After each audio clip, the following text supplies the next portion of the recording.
Hello, welcome to Trinity Place in Geneva, New York. My name is Cameron Miller. Pleased that you tuned in this morning or this evening or whenever it is. Come to me, all ye that are weary and are carrying heavy burdens, and I will give you rest.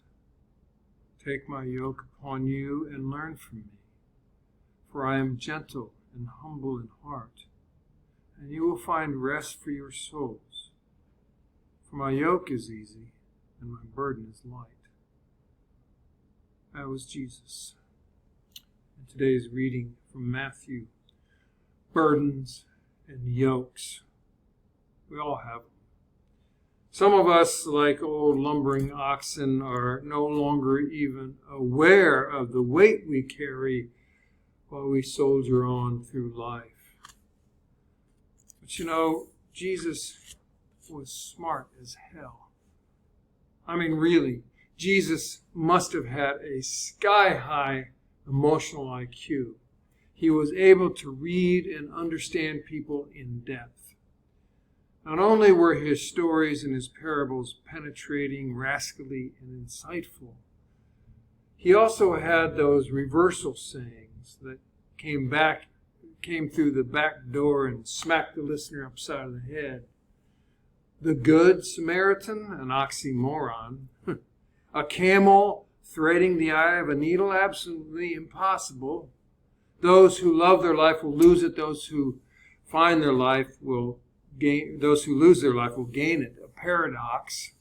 And blessed are the meek, for they shall inherit the earth. An absurdity. He seemed to talk like that all the time, or at least within the residue of what has been left to us. I'm sure that he said plenty of things that, ordinary things like, please pass the spuds, or more likely the hummus, though we never got to see or hear that. And surely he put his foot in his mouth many times, more than once, still on the preaching circuit. From what we can tell, he was pretty phenomenal. And so it is with today's gospel from Matthew. Imagine what Jesus' metaphors meant to a peasant.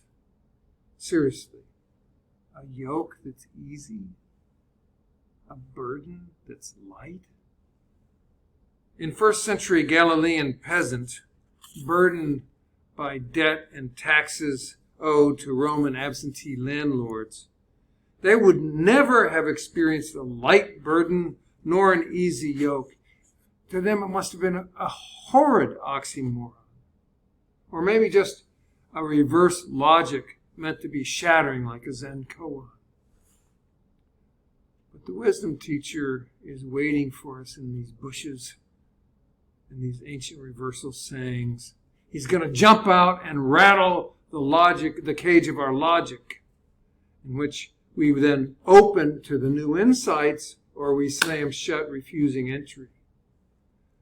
We can hear those first century peasants exclaim, "No way!" But that's the beauty of Jesus' way of teaching. He pries open the mind and invites us to allow something new to drop in, or we simply close the gate and won't hear a thing. And he allows that. An easy yoke, a light burden. I want to share with you a difficult story about burdens and yokes and reverse wisdom. Now, I've been preaching to you for 4 years if you're part of Trinity Place. At least 10 for those of you who tune in online through my website.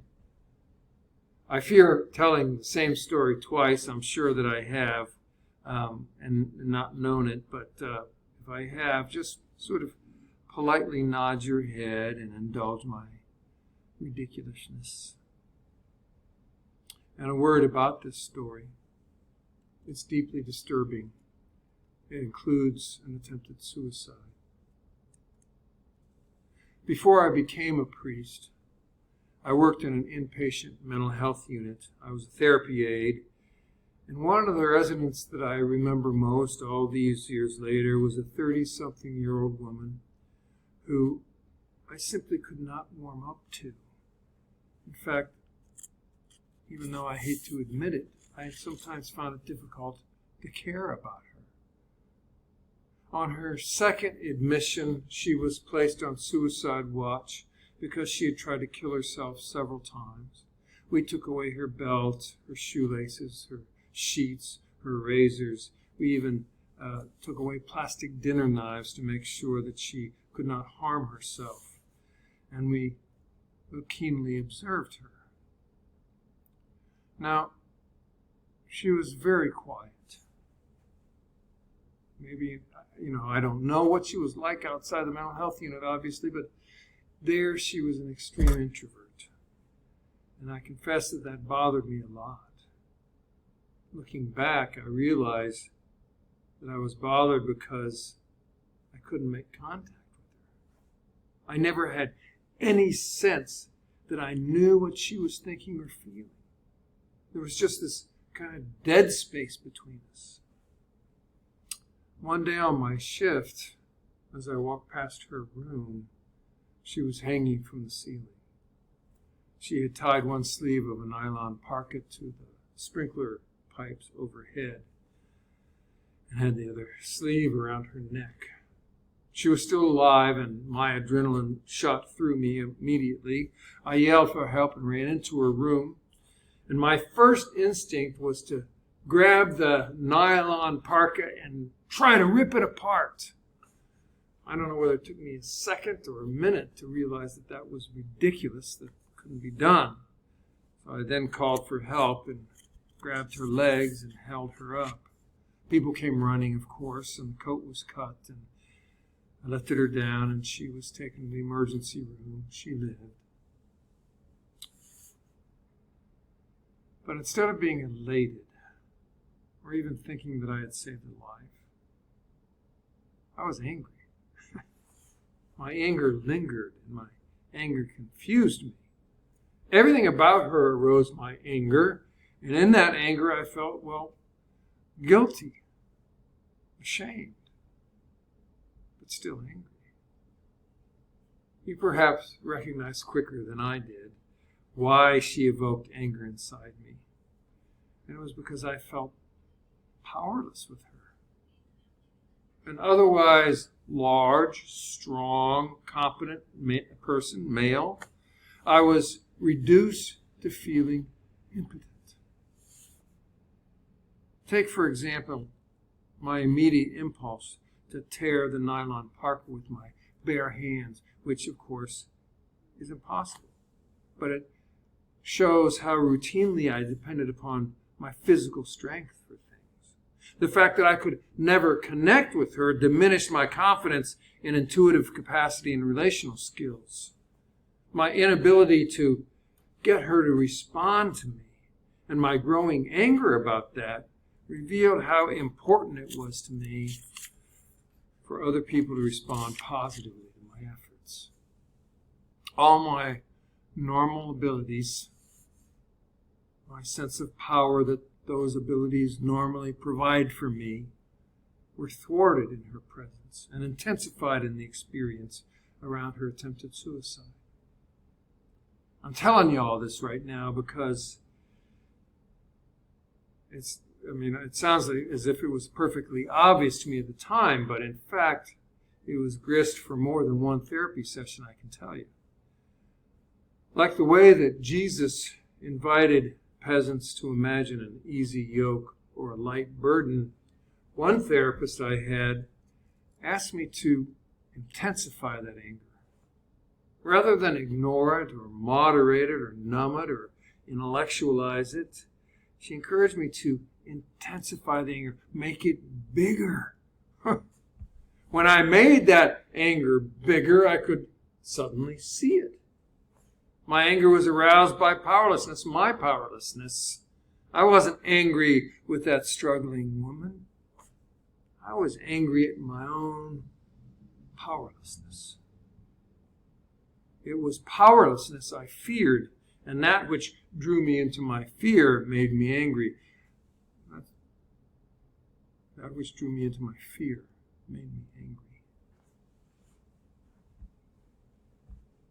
The invitation to intensify the anger instead of keeping it at a distance was an unexpected strategy that led to insight. It was a Jesus kind of strategy. What is your burden? What is your yoke? Put it on. Feel its heaviness. Put it on and feel how it captures you and constricts you. Feel it on your shoulders. Feel it. Let it be on your knees and on your hips with all of its weight. What are you carrying? Intensify the weight of it. In the encounter and in the relationship with that which burdens us, our spiritual journey ripens. Let me repeat that because it's tricky, like one of those Jesus sayings. In the encounter and relationship with that which burdens us, our spiritual journey ripens. It doesn't even have to be the biggest or the heaviest of burdens, nor the most restrictive or crushing of yokes. Even the little ones have something to show us. In the ordinary and everyday kind of burdens that we feel, or the yokes that we carry, there can be delivered insights to us. And so, ordinary burdens, ordinary yokes, our job, parts of our job, our homes or particular relationships or elements of particular relationships, simmering conflicts and disagreements, the demands of neediness of others, debt, grief, pain, chronic physical pain or emotional pain, decisions we don't want to make or losses that we do not want to incur, obligations we dread fulfilling or inordinate needs or desires or fears. What is your burden? What is your yoke? Whatever it is, it's likely something that we do not want to do, and so it evokes a range of emotions that we simply don't want to feel. When we don't want to feel, we tend to do whatever we can to manage it with the least amount of contact. Distance it, deny it, detach from it, suppress it. That's our knee-jerk reaction to discomfort and pain. But the wisdom is to enter it, to intensify it in hopes of getting clear with it. Jesus' wisdom is often just the opposite of our instincts. Venture into those burdens. Shoulder those yokes. Feel their weight. Name what it is that weighs us down and makes us leaden. That's how we lighten our load and liberate ourselves from our yokes. It's a paradox. It's a reversal. In the encounter and relationships with that which burdens us, our spiritual journey ripens. Thanks for listening. Peace be with you.